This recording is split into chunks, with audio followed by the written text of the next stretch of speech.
Hey everyone, it's Kimmy and Nemo from Sinkorswim, and today we're here with Lazar Ðukic. So we know who he is, but I guess if you want to tell everyone else who you are and a little bit about your CrossFit background, we can start with that. Yeah, sure. I'm 24 years old. I'm coming from Serbia. I'm training CrossFit for the last I think 4 years, from the end of 2015 until now. Also, I was training water polo for 10 years before CrossFit. I'm going to the CrossFit Games as Serbia national champion this year. I'm champion of the Serbia for the last 4 years, from 2016. Also this year, I hope that that trend will continue. And that's it. All right.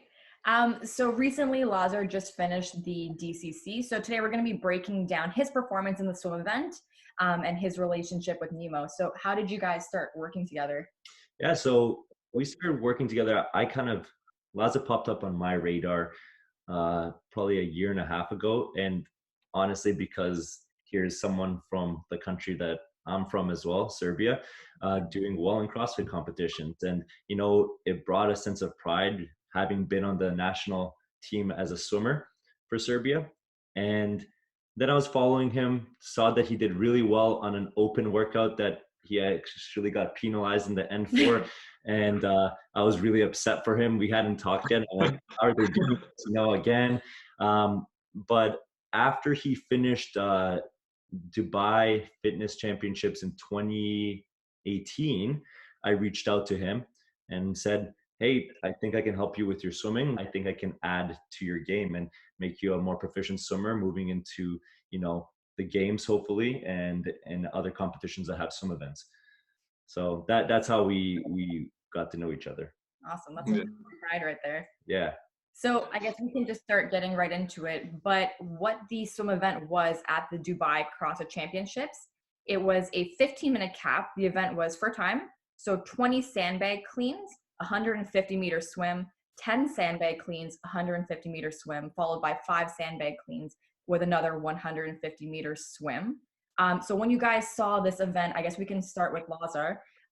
What were your first thoughts when you saw this? When I saw it first, I immediately contacted Nemo, and we were talking about it. And I'm pretty good at sandbag cleans, and I'm pretty good at swimming, so I was really happy about this one. And immediately I was talking to Nemo. We were talking about strategy and how I should break it, like how I should pace the swimming. We didn't know it will be longer swim, but we were talking about 150-meter time, how I should approach it, how should I push the sandbags and stuff like that. But I was thinking it would be pretty good for me. Yeah, so he did send me an image almost immediately, which I felt pretty privileged to see and have it in my hands to see the workout. And it was the same thing, right? Initially, I don't see him doing a lot of the CrossFit movements. I see it from what he posts and what he tells me, but I know he's good with odd objects. And then his swimming, I've watched him do it for the last year. So I knew that this amount of swimming and the distances that they first put down as for the event would be good for him. And I think I started talking about pacing, and I'm like, I think we should pace. He said, I'm going to sprint this. Oh, good.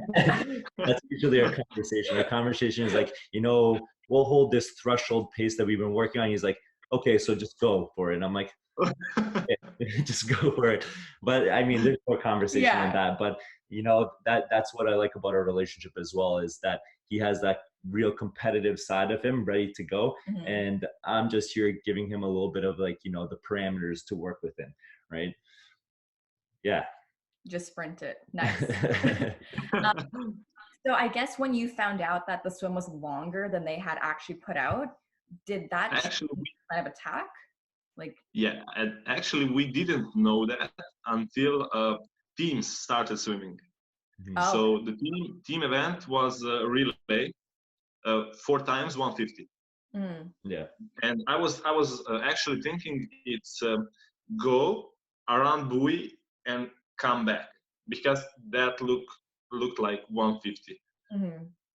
When they started swimming to the buoy left, and they continued left until the second buoy, and then they started coming back. When I saw that, I also immediately sent message to Nima. Thank God he was there.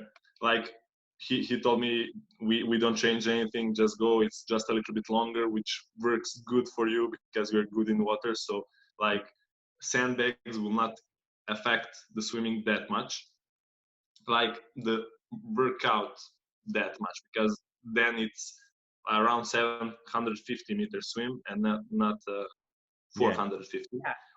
which is better for me. And yeah, when I saw 250, I was not really upset, but I knew the time cap will be hard, because out of 10 I think 10 teams that competed in Dubai, nobody finished. And actually I was measuring the times from some good swimmers that I know. For example, Alex Smith was in teams. I knew he's a pretty good swimmer, so I measured his time. He was swimming around 4 minutes. I immediately knew that's not 150 meters. So I was talking to Nemo. He told me, just like, don't get that go inside your head. Just like work. It is going to be good, and that's it. I think when we found out, because I was up watching the events as well and watching the teams go and hearing some of the commentating, they're like, this is definitely more than 150 meters. And Lazar immediately texted me. I think he texted me before they even commentated on that. And the game plan doesn't change. We've trained his critical velocity, which is like the pace he can hold for distances that are upward of 2,000 meters. And he knows how to pace that. We were talking about what that felt like, certain training sessions we did that in an open water setting. You can't sometimes feel those paces because you don't have distance measuring. Okay, this is a 25 meter. I've been in the water for approximately this amount of time. So for him, it was all about feeling, feeling loose in the water, feeling relaxed. And whether the distance was 150 meters or 250, it would only be really important coming to the end where, okay, I can make my move here and knowing when to make that move. But for him, the game plan didn't really change. Nice. Yeah. I guess speaking on making moves, how did it feel knowing that Brenta Kowski, who's a veteran CrossFitter, was going to be in your heat? And for someone like him, who's been known as like the swim guy when it comes to a swim event, him and a few of the other names that they would kind of take the event. How did you feel knowing that he was going to be side by side with you? Well, I knew he's going to be in my heat since official leaderboard from Dubai CrossFit Championship got out. Me and him were placed from 10 to 20th place, which means we are in the second heat. And I was talking with Nemo about this, and we knew him and Brenta Kowski will be favorites for this workout. And I didn't let myself get upset with that he will be in my heat. We figured that if he gets inside the water before me, I will just need to stay pretty close and keep myself close to him so he can push through the water, and I just slide after him, just drafting. Draft, that's the word I was looking for. And I didn't get myself upset with that, same as anyone else. I don't know. As a coach, what were your thoughts? Yeah, we talked about that. We were going through the possible people in his heats. So we kind of knew Brent would be there for sure. And Brenta Kowski was in the last heat. But I think, as Lazar said, you got to respect your competition, but not fear them. And I think that's the way that approach that. For me as a coach, I'm not going to say I write his goals, right? So in his programming, I wrote win the swim event in Dubai, Fitness Championships. I'm sure some people are like, you guys are crazy. What are you thinking about? I'm sure I got some comments from some big names out there. Not going to call anyone out, but you know, and we expect that. We expect that, right? We get those comments, and I'm not putting that to give him false hope. I'm putting that to hold him accountable to his training. One, right? You're there to win. So let's train like you're going to win an event that you're, you know, kind of favored in as well. And then my job as a coach is also to provide him the workouts when he steps onto the playing field that he feels confident enough to compete against these guys. It's not going to be the false hope of like, you know, you can do it, Lazar, you can do it. He's not anything. No. Kowski is a real threat to your competition. Actually, I wanted to say that me and Nemo knew I'm a pretty good swimmer, and we are the only two guys that knew that there. You know, I knew I'm one of the favorites to win that event, but nobody else knew that, because last year in Dubai, if you see the Fittest in Dubai documentary, there's one guy that got crushed under waves. Yeah. And that's me. We have a picture of that. Yeah. So I took 8th place, and nobody knew that I can place like top 3 in the swimming event. So that was a little bit added pressure on me, because like I was underdog, but other than that, yeah, I felt good, and I was not scared of anybody. So I just wanted to like get this started. Yeah. No, you guys definitely like pushed the pace in that workout, and with such a short time cap, you were literally maybe 2 steps away from hitting the finish mat. 1952. As in the background, you see Lazar just feet short. Yeah, actually, I was so angry after that, because you know, when you hit the buzzer in the basketball, like you have 1 second, you shoot 3-pointer and you win. The buzzer, if the buzzer is still going, if the beep still lasts and the ball is inside, you get the point, right? As in the background, you see Lazar just feet short. The head judge whistled, and it was beep, and I stepped on the finish mat. So by some rules, I think I should got at least the cap. At least the cap. Yeah. Like 15 minutes flat. Because I don't think it was fair. I'm still upset about that. That they put tiebreakers. So, like, I don't know how to say that, but they gave a first tiebreaker if you finish all sandbags. So if you finish 5 sandbags, this is first tiebreaker. Second tiebreaker is if you passed the first buoy, right? And the third tiebreaker was if you passed the second buoy. Yeah. So there's no tiebreaker if you hit the sand. There's no tiebreaker if you, I don't know, like step on the mat. There's no tiebreaker, like anything. So what happened was we got first with Brenta Kowski, we got second with Brent, and then we got 7, I think 4 to 7, I am not really sure, third places. Yeah. Like I was the closest one to finishing out of all those guys. Nobody even got out from water. And I was really upset that I wanted to make a separation on that event, you know, like it would be best for me if I was third, and then 4, 5, 6, 7, 8, as it should be. There was first, second, third, I don't know, and then ninth until 22nd, and then 23rd, 24th, 25th, 26th, you know, like everybody gets points for top 10 placing. I didn't lost anything, but I lost the chance to make separation, which I was pretty upset about. Yeah, I agree that the results are a little skewed there. I mean, the rules are the rules. We play within them. Yeah. But it was hard to say, you had swimmers that were so far in between, like him finishing almost, and someone just rounding over that second buoy. And that's a long distance. And your capacity to do that workout is very different, but yet you're placed the same. You know what? You play within the rules and you do your best. And I think you did that. I know it was frustrating for me to watch too. Yeah. And I was like looking, where is he? And on the video, actually, the time stopped for a little bit. Yes. They just showed Brent's finishing time. Mm-hmm. And then you couldn't really tell how much was remaining. And you see him sprinting, and then you see the whistle blow, and then it just says 15-minute cap.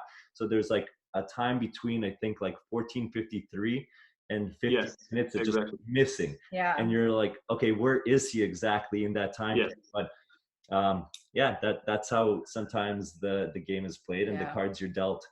That's how it feels personally. I think you gotta take a step back, and see for what it is, right? What are they watching for? And even commentators, even if they're not, pros or, specialists in the sport, they make good points. What would you guys say to, I guess, your technique haters? So like watching the commentary, we heard that they were saying that's a flailing stroke, but he's moving, and that takes a lot of energy to keep your head up that high. I'm surprised that Lazar is hanging in there the way that he is. Yeah. Do you have anything to say to that? Okay, so I guess I'll talk to this point first because I was the first one to hear it. Lazar was in the water when that was happening. Yeah. My blood is boiling a little bit, like every coach's blood boils when your athlete is in the water. They're doing their best. What the training is leading up to this, what they've done, what their capabilities are, and someone breaks it apart. It's almost an attack on you. You're like, you didn't do your job. Just watching his swimming, I do agree with some of their points. Absolutely. Does he lift his head? Yeah. Lazar knows it. He watches it back, right? We talk about it pretty often. Does he have a flailing stroke? Perhaps one arm flails. Sure. What is really hard to see in swimming, and especially in open water, is what's happening underneath the surface as well. And it's hard for spectators to not judge that part, right? Because you can't see it. So they only judge what they see outside of the water. When we look back at his splits, I would time his first round. So his first round, he finished his swim, entering the water, exiting the water in 3 minutes and 33 seconds. Immediately, we kind of figured that the swim by now is about 220, 230 meters. So he's at a pace that we're comfortable with and we've trained. This is his threshold pace, slightly below his threshold. So he can hold this, and I'm comfortable that he can hold it. As an outside spectator, like a commentator, they look at it and they're like, no, he's working way too hard. Mm-hmm. But I know that he's not. I know that he's an athlete that works with a little bit of higher stroke rate and puts a little bit less power underwater. And that's why he can maintain that stroke rate. Again, he's a water polo player. He comes with habits of lifting his head. Mm-hmm. Do I think he could have spotted less? We'll pull that video up later to see. Yeah, he can, go longer before spotting. Mm-hmm. But another thing that I've told him many times going into an open water event is you can really get crushed by swimming more than you need to. So in his mind, he's thinking, let me spot so I don't have to swim as much. Two athletes. The athlete on the left is the one that's using so much energy. So coming out of the water, he's going to be really tired. To his point, it looks like a lot of energy being wasted because of his stroke. Yes. But again, it also depends on how he's pulling underwater. If it's like he's putting a lot of power into the stroke, or he easy release throughout the back of the stroke and then coming over the top. That's awesome. So what are your next steps? Where are you heading to next? What's on the agenda? Well, I think we will start prepping for the games. That will be our main goal. Along the way, I will have a couple of competitions that have swimming incorporated. I think Athens Throwdown this year will give us surprise. And they will let us swim. After that, I'm immediately when I finish Athens, I'm going to sanction event Elfit Egypt, which I won in 2018. So it will be 2 weekends in a row, and Elfit will for sure have a swimming event, which I won in 2018. I think that was the first time that I was swimming in competition after we started working together. I just wanted one sanctionals just to see where everybody is, where I am. And after that, I have some small competitions just to keep myself in competition mode until the games. And then let's hope the first cut is swimming event. Yeah, that would be great, but we'll see. We'll see how they'll run things. Yeah, probably not. It would be nice. Anything's possible. Anything is possible. I think that is our goal. And so I think watching how he's been developing over the last year and a half and a little bit before we started working. Again, first time at the games is a totally new experience, right? But he has some pretty big competitions under his belt already to bring him that confidence. And again, the thing that's beautiful about these sanctional events now is you get to do some events. The thing about the games is you got to get to the swim event. That's so exciting. Anyways, thank you for chatting with us, and we can't wait to see you at your next competition. Thank you. All right. All right. Everyone, will see you guys in the next video.